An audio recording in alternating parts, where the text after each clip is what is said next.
Dans le programme d'action du gouvernement, les questions relatives à l'énergie sont d'une importance capitale. Dès le 6 avril 2016, la priorité des priorités a été de résoudre ce problème. D'abord, en finir avec le délestage. Et vous êtes assez témoin pour savoir tous les efforts qui ont été faits dans ce domaine, les résultats auxquels nous sommes arrivés. Mais on ne s'en arrête pas là. Voilà pourquoi, au dernier Conseil des ministres, le gouvernement a levé un coin de voile sur l'une des 4 déclinaisons de ce domaine, la restructuration de la Société béninoise d'énergie électrique. Le Conseil des ministres a décidé de renoncer à des créances de l'État sur la SB2E. Mais il s'agira aussi d'apurer les dettes et les créances, d'effacer ces dettes de la SBE envers l'État et d'installer des compteurs à prépaiement et de payer régulièrement des consommations d'électricité des structures de l'administration publique et des collectivités locales par anticipation et de mettre en place un contrat de gestion délégué de la SBE. Il s'agit notamment de contribuer à asseoir une société d'énergie digne du Bénin révélé, d'assainir la situation financière de cette société d'État et de mettre en œuvre un contrat de gestion. Dans leur curiosité, les journalistes présents ont cherché à savoir, entre autres, s'il ne s'agit pas d'une privatisation. Aujourd'hui, je vous parle de gestion déléguée. Et comme je l'ai expliqué tout à l'heure, c'est un engagement contractuel par lequel une entité privée prend la responsabilité de la gestion d'une entreprise publique, mais l'entreprise restant toujours publique, dans les mains de l'État. Mais il y a un certain nombre de critères, d'indicateurs de performance que ce gestionnaire délégué doit atteindre et qui va correspondre à la rémunération qu'on va lui donner. Donc, une gestion déléguée, ce n'est pas une privatisation. Je voudrais dire que les perspectives sont bonnes et c'est ça qui est plus important pour le client de la SBE. Cette importante décision du gouvernement va impacter à court terme le quotidien des Béninois.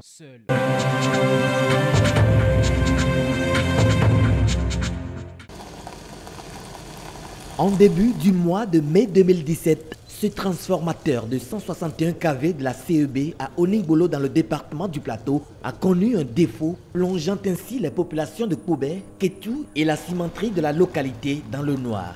Nous avons eu un défaut sur le transformateur et nous pouvons dire que ce transformateur a connu une avarie et il va falloir normalement le remplacer parce que c'est une installation lourde et qui ne sera pas facile à réparer sur le site. Mais la Société béninoise d'énergie électrique a dû recourir aux grands moyens de l'État pour alimenter tous les ménages concernés de façon provisoire. Nous avons fait déplacer des groupes électrogènes loués par l'État, le gouvernement, qui sont à Vedoko. Et nous avons implanté ici 6 MW. Depuis le 6, nous sommes en train de produire en continu et les populations de Sakété, Pobé sont réalimentées depuis le 6.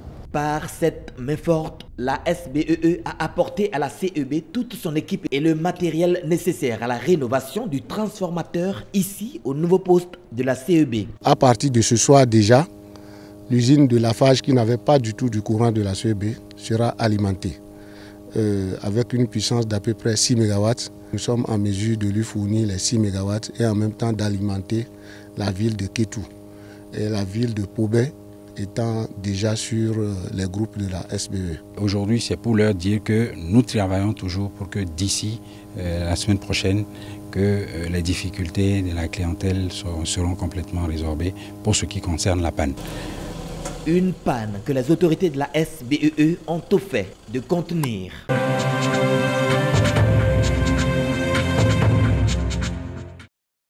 Les examens nationaux en licence et master auront bel et bien lieu cette année. Ils ne sont ni contraires aux tests en vigueur, ni incompatibles avec l'appartenance au CAMES. Ce sont les clarifications apportées par le ministre Marie-Odile Atanasso à l'occasion de ce point de presse. Les examens auront lieu cette année en août 2017. La deuxième édition se fera en 2018 et la dernière édition en 2019. C'est seulement lorsque l'État n'organise pas d'examen national que le mécanisme de reconnaissance des diplômes délivrés par les EPES à savoir la co-signature, entre en vigueur. Le titre du décret 2010-297 est clair à ce propos. Partant de là, il ne s'agit donc pas d'une décision discriminatoire. Elle relève plutôt de la nouvelle vision du gouvernement qui tente à assainir le secteur afin d'assurer aux étudiants une éducation de qualité. Je voudrais rassurer les promoteurs, encore réticents, les parents d'étudiants et les étudiantes, que les examens nationaux offrent une historique opportunité et une chance pour la formation de ressources humaines de qualité pour un développement harmonieux et durable au Bénin. C'est pourquoi j'appelle vivement tous les promoteurs privés d'établissements d'enseignement supérieur à rentrer dans le processus d'homologation de leur établissement. Face à la presse, Marie-Odile Atanasso n'a pas manqué de rappeler les avantages de l'organisation des examens nationaux. Ceux-ci se feront dans une période transitoire de 3 ans, au cours de laquelle les établissements privés d'enseignement supérieur devront se mettre en règle vis-à-vis des textes.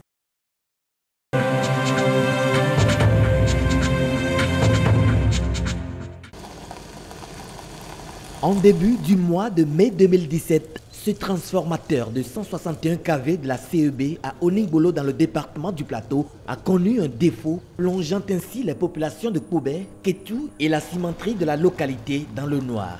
Nous avons eu un défaut sur le transformateur et nous pouvons dire que ce transformateur a connu une avarie et il va falloir normalement le remplacer parce que c'est une installation lourde et qui ne sera pas facile à réparer sur le site. Mais la société béninoise d'énergie électrique a dû recourir aux grands moyens de l'État pour alimenter tous les ménages concernés de façon provisoire. Nous avons fait déplacer des groupes électrogènes loués par l'État, le gouvernement, qui sont à Vedoko. Et nous avons implanté ici 6 MW. Depuis le 6, nous sommes en train de produire en continu et les populations de Sakété, Pobé sont réalimentées depuis le 6.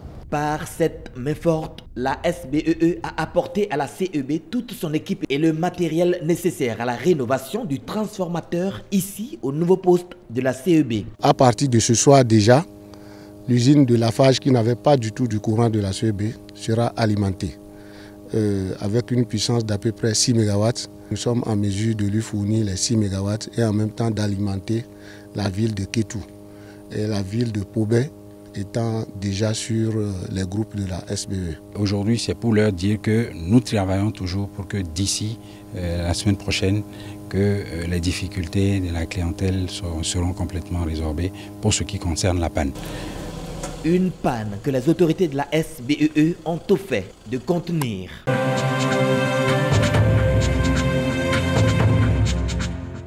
Le programme d'action du gouvernement est un document de développement. Plusieurs secteurs sont pris en compte pour le plein épanouissement des Béninois. En somme, booster le développement. À Glazoué, une grande rencontre est organisée pour sa vulgarisation. Il serait bon que les populations à la base, les acteurs du développement à divers niveaux, comprennent plus ou moins le contenu de ce projet et surtout connaissent ceux qui impacteront réellement leurs conditions de vie. Une déclaration est rendue publique à cet effet.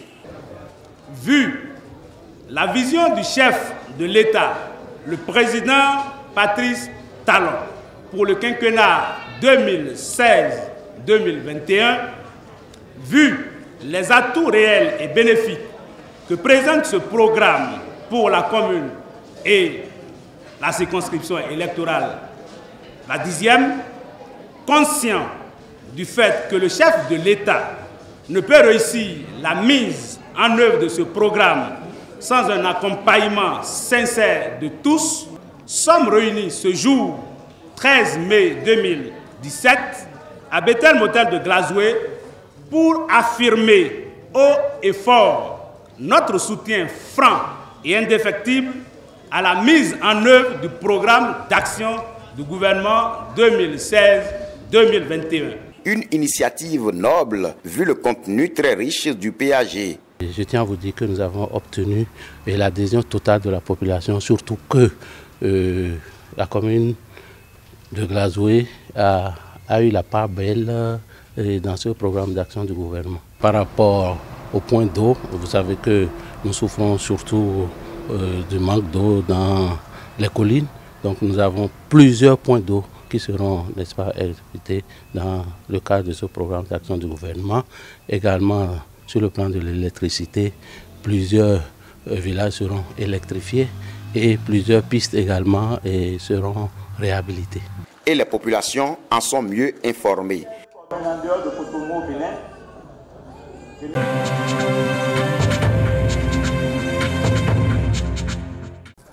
Un drame, l'imprudence sur la voie, on en parle toujours. Tôt ce matin, ce dimanche, vers 5 heures, à l'entrée de Boïko en provenance du nord, un minibus et un titan sont rentrés en collision. Les images sont insupportables. 13 morts déjà dénombrés. Triste bilan. Un témoin en parle.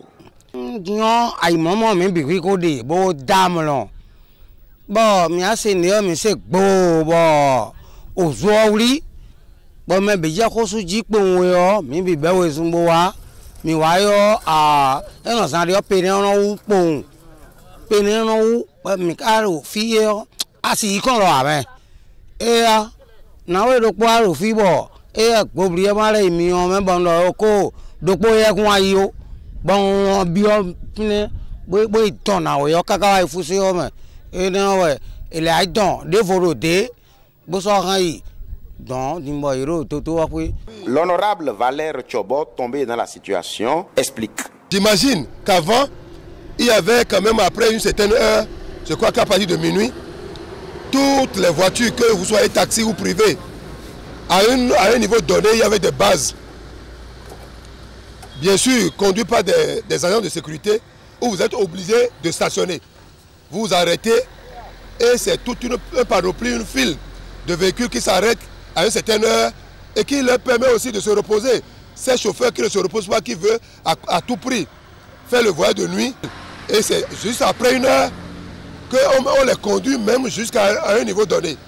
Je crois qu'on est obligé de reprendre ces questions-là pour que ce qui arrive là puisse ne plus arriver.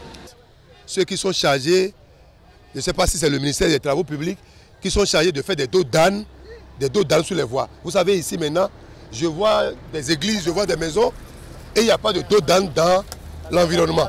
Et cet environnement a besoin de dos d'âne. Ils en ont besoin pour éviter aussi ces risques, ces dérives. La prudence sur le roi et le pire serait évité.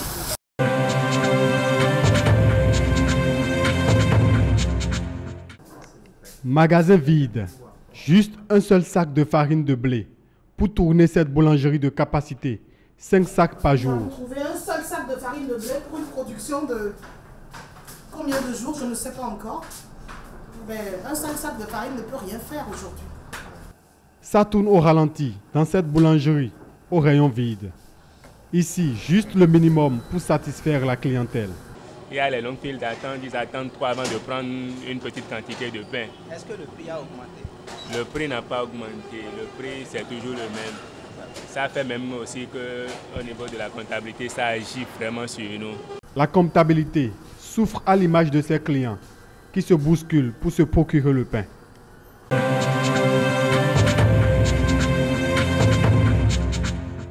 Suite à la rareté de la farine de blé sur le marché, nous notons une flambée progressive du prix de la farine de blé qui est passé de 16 500 francs CFA à 30 000 francs CFA en l'espace de 3 semaines.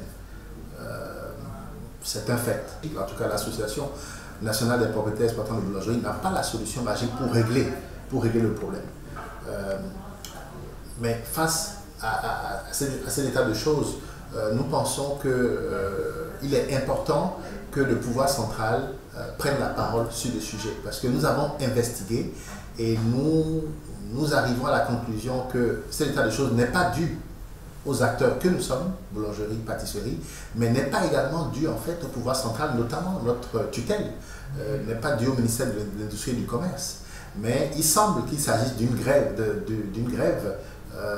dans un port de transbordement en Europe qui explique cet état de choses. Et donc il faudrait que des voies autorisées interpellent ces compagnies maritimes, même s'ils sont privés, afin d'identifier les diligences que ces compagnies sont en train de mettre en branle pour honorer leurs engagements en termes de délai de livraison sur le port de Cotonou. Par ailleurs, quand nous ne sommes pas en situation de crise ou de flambée de prix, le moulin et les importateurs fixent toujours leur prix dans une logique en fait de garantir leurs intérêts et d'avoir une certaine rentabilité, ce qui est absolument légitime. Mais quand nous rentrons en situation de crise, quand le prix passe de 16 500 à 30 000, ils vous diront non, nous avons respecté nos prix à l'endroit des grossistes, ce sont eux qui font la flambée de prix. Et c'est là où c'est un peu dommage pour nous, puisqu'à l'arrivée, c'est nous qui décaissons chaque fois pour les achats. Et donc on mérite en fait d'être un peu plus protégés.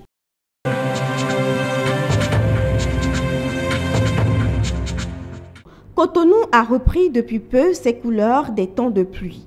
Flaques d'eau par ici, tas d'immondices ou déchets ménagés par là. Les plus heureux dans cet environnement malsain sont les parasites et les larves de moustiques.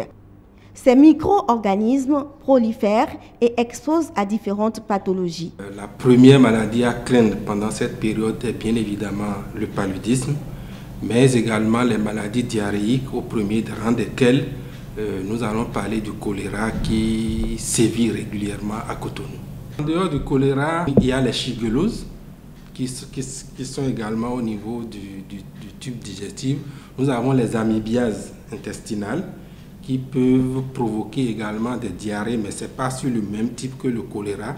Il s'agit des besoins fréquents d'aller à la selle, mais en réalité, quand on y va, on n'arrive pas à déféquer et on peut saigner par l'anus. Les enfants et les femmes enceintes sont les plus vulnérables au paludisme.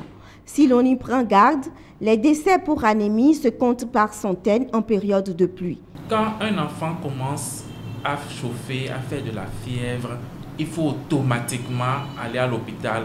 Au lieu de dire, on va lui donner du paracétamol d'abord pour voir comment ça va se passer.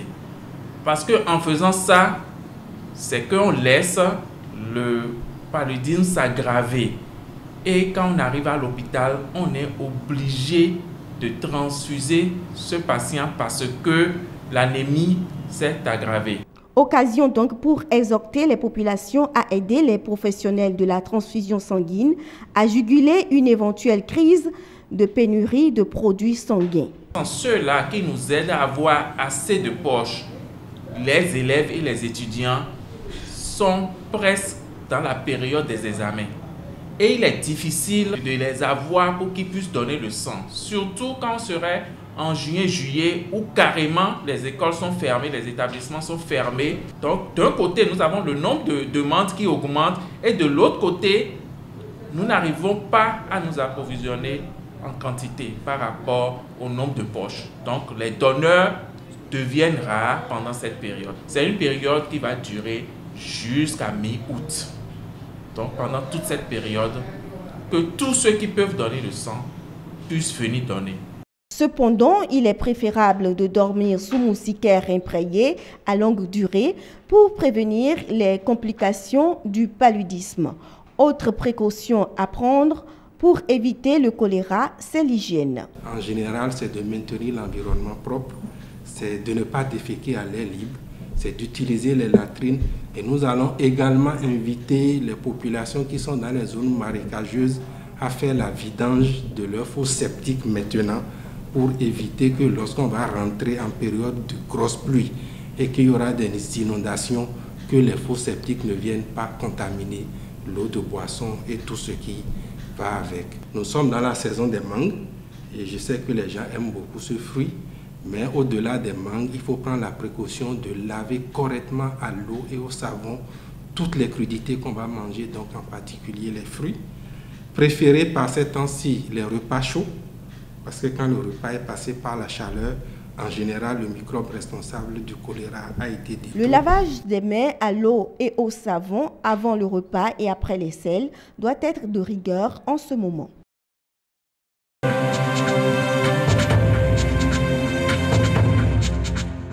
Une séance d'entraînement de l'ASFA, l'association sportive de football d'Adjara. L'annonce de la reprise imminente du championnat national semble avoir ragaillardi supporters et joueurs ici.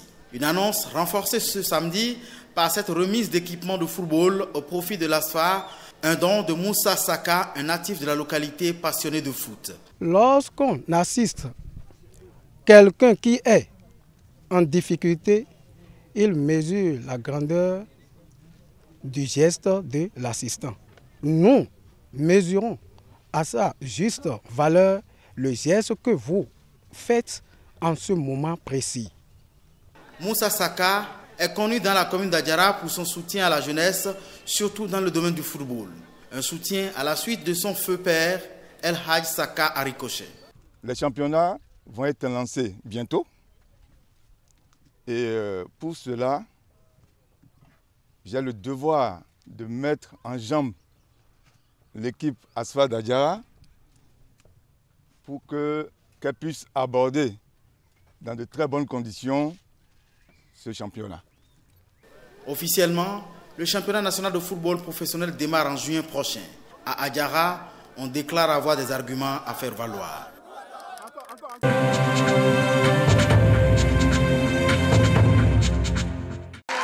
Octobre 2010, Antoine Ruffnac démissionne et confie les clés de la mairie à son jeune adjoint. Édouard Philippe a alors 40 ans et les Havrais découvrent le visage de leur nouveau maire. C'est un vrai plaisir de rencontrer tout le monde, d'abord pour me présenter, parce qu'il y en a évidemment beaucoup qui ne me connaissent pas, et puis aussi pour dire que j'apprécie ce qu'ils font et pour donner un petit peu quelques directions sur ce qu'on va faire à l'avenir. Un homme au parcours scolaire exemplaire, Sciences Po, puis l'ENA en 95 où il montre déjà les signes d'une conscience politique. Quand les élites renonçaient à leurs responsabilités, quand elles démissionnaient, un grand pays comme la France pouvait s'écraser, pouvait s'effondrer. Avocat, il fait ses premiers pas en politique au Havre en 2001, se lance dans les législatives en 2002 et affiche déjà une détermination et un avis bien tranché. Les électeurs ont exprimé un vote. Moi, je ne suis pas d'accord avec le choix qu'ils font. Il faut leur expliquer que les solutions que je propose sont les bonnes. Un caractère qui va taper dans l'œil d'Alain Juppé. Il l'engage comme secrétaire général de l'UMP. Il y apprendra les rouages de l'appareil politique, une expérience qu'il met à profit au Havre dans sa mairie où il impose son style décontracté. Partout où je travaille, je mets de la musique. C'est comme ça. Ça m'aide à me concentrer. Donc. Amateur de boxe, auteur de polar, il engage un plan lecture, sa mesure phare et une manière très habile de séduire l'électorat de gauche. Et je vous demande d'accueillir, s'il vous plaît, Édouard Philippe. En 2014, il mène la campagne des municipales tambour battant, très bon orateur. Il se révèle aussi fin stratège. Tout ce qui consiste à attirer des électeurs qui ne viendraient pas spontanément sur vous, vous le faites en amont. Et plus vous vous rapprochez de l'élection, plus vous essayez d'aller mobiliser les gens qui ont vocation à voter pour vous. Vous savez, c'est comme à la boxe, où on passe du pied droit au pied gauche. Merci à vous! Une politique de centre droit qui séduit les électeurs puisqu'il est réélu dès le premier tour. Homme de réseau et juppéiste de la première heure, il est le porte-parole du candidat aux primaires de la droite. Après la défaite de son mentor, il confiait vouloir se consacrer entièrement à sa ville. Le président Macron en a décidé autrement.